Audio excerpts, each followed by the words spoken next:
The Derelict Signal, a sci-fi horror story. The signal arrived as a whisper, a thin, stuttering pulse that barely registered on the long-range array.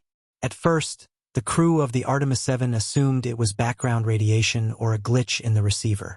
But the pattern repeated, and repeated again. And then the computer translated it into something unmistakable. A distress call. Captain Mara Ellen stood over the console, arms folded, eyes narrowed. The message was old. The timestamp embedded in the carrier wave placed it at 32 years prior. No ship had been reported lost in this sector for decades. No active missions. No colonies. Nothing. Source? She asked. Lieutenant Rios, the comms officer, swallowed. Triangulated to Grid 19A. That's empty space, Captain. No stations, no debris fields. Nothing charted. Then something's there now, Mara said. Plot a course. The Artemis 7 adjusted its trajectory, engines humming as it cut through the dark. The crew gathered in the observation deck as the coordinates approached. At first, they saw only the usual starfield, cold, distant, indifferent. Then the ship appeared. A massive, angular silhouette drifted in the void, half-lit by a distant sun. Its hull was scarred, pitted, and partially collapsed. No running lights, no heat signatures, no movement. Rios whispered, "Identification coming in. It's the Solace. Lost 32 years ago. Declared destroyed." Mara exhaled slowly. "Prepare a boarding team." The airlock groaned as it forced open the Derelict's hatch. A stale gust of air escaped, thin, metallic, tinged with something faintly sweet.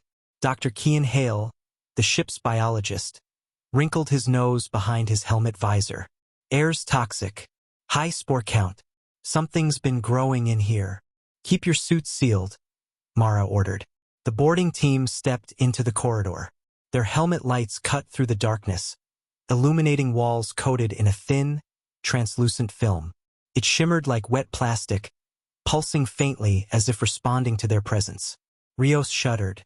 "What the hell happened here?" "Stay focused," Mara said. "We find the source of the signal, retrieve logs, and get out." They moved deeper into the ship. The Solace was eerily intact. No signs of fire, no hull breaches large enough to explain total crew loss.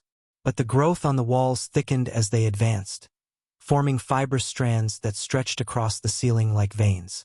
Kian scanned a cluster of them.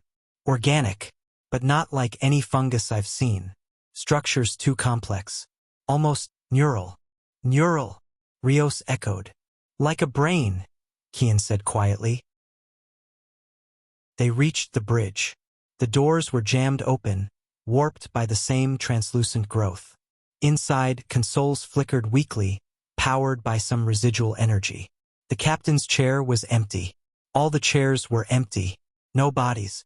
No signs of struggle. Just the growth, thicker here, forming bulbous nodes that pulsed with a slow, rhythmic beat. Mara approached the main console. "Rios, see if you can pull the logs." Rios connected a portable interface. The console sputtered, then displayed a corrupted file directory. He began restoring fragments. Kian wandered toward one of the pulsing nodes. "It's reacting to us," he murmured. "Look, the pulse rate increases when we get close." "Step back," Mara warned, but Kian leaned in, fascinated. "It's like it's listening." The node quivered. Then it split open. A spray of fine, shimmering dust burst into the air. Kian stumbled back, coughing despite his sealed suit. "Kian," Mara grabbed him. "Are you hit?" "I'm fine," he said, though his voice trembled. "Suit integrity's good. No breach." But something in his eyes unsettled her. A flicker of disorientation, like he was hearing something she couldn't. Rios turned from the console. "Captain, you need to see this." Mara joined him. The restored log displayed a video, grainy, distorted, but clear enough. The Solace's captain appeared, eyes sunken, face pale. "This ship is not ours anymore," he whispered. "It listens. It learns. It grows. We tried to contain it, but it understands us." It mimics us. It wants. The video cut to static. Rios swallowed. Captain, the timestamp on this log is from 2 days ago. Mara froze. That's impossible. This ship vanished 32 years ago. Kian spoke softly behind them. Maybe it didn't vanish. Maybe it was waiting. They retreated toward the airlock, but the corridors had changed. The growth had thickened, forming rib-like arches that hadn't been there before. The walls pulsed faster, as if excited. The ship felt alive, aware. Rios's voice shook. Captain, the path's different. I swear this wasn't here.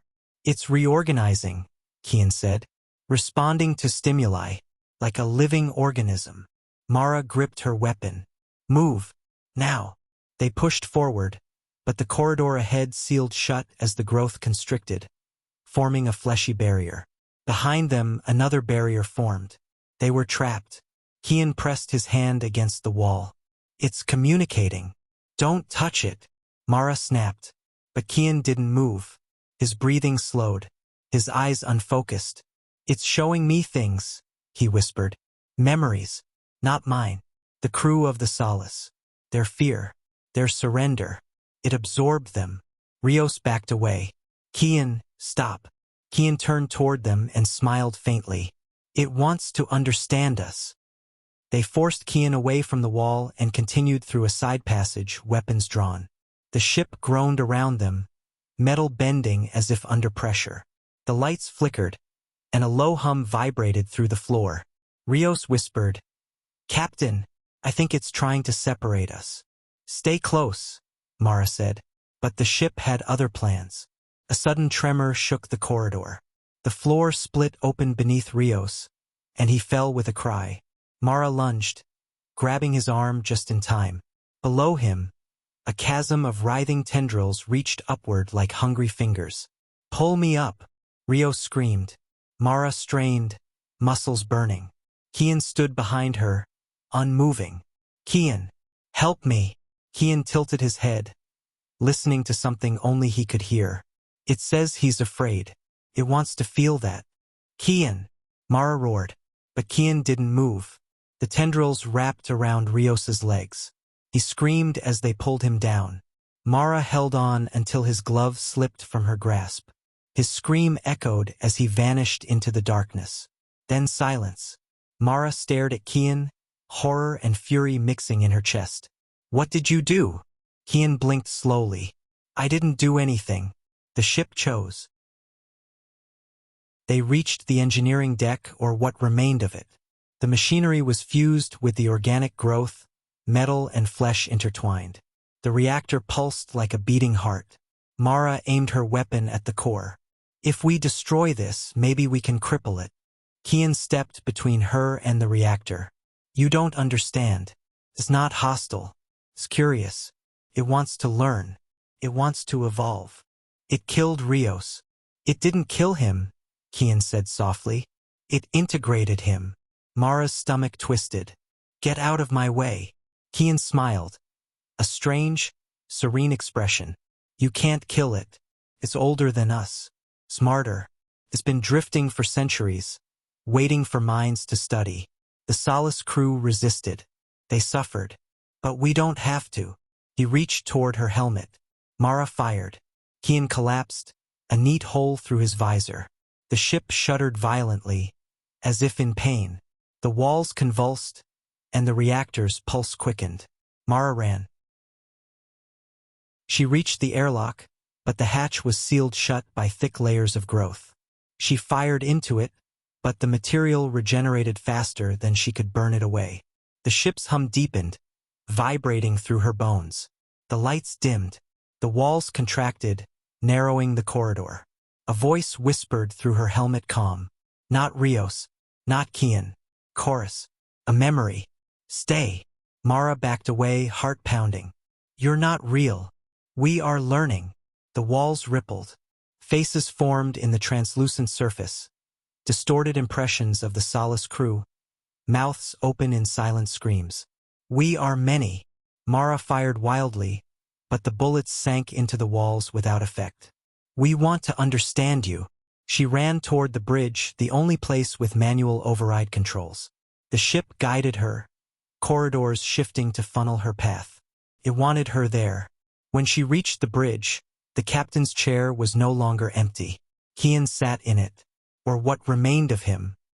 His body was fused to the chair, tendrils wrapped around his limbs, burrowing into his flesh. His eyes were open, glowing faintly. "Mara," he said, voice layered with others. "Don't be afraid." She raised her weapon, hands shaking. "Let him go. He is part of us now," the voices said through him. "You can be too." Mara stepped back. "I won't." Kian smiled. "You already are." The growth on the floor wrapped around her boots. She fired, but the tendrils surged upward, pulling her down. Her visor cracked. The shimmering dust filled her helmet. She screamed. The Artemis 7 waited in orbit for 6 hours before protocol required action. When no response came from the boarding team, the ship's AI initiated a remote scan. The Solace was gone. In its place drifted a new vessel, a hybrid of metal and organic matter, pulsing with a slow, rhythmic beat. A signal broadcast from it, a repeating pulse, a distress call. The Artemis 7's AI logged the anomaly, flagged it for investigation, and transmitted the coordinates to the nearest fleet outpost. Then it waited, in the dark, listening.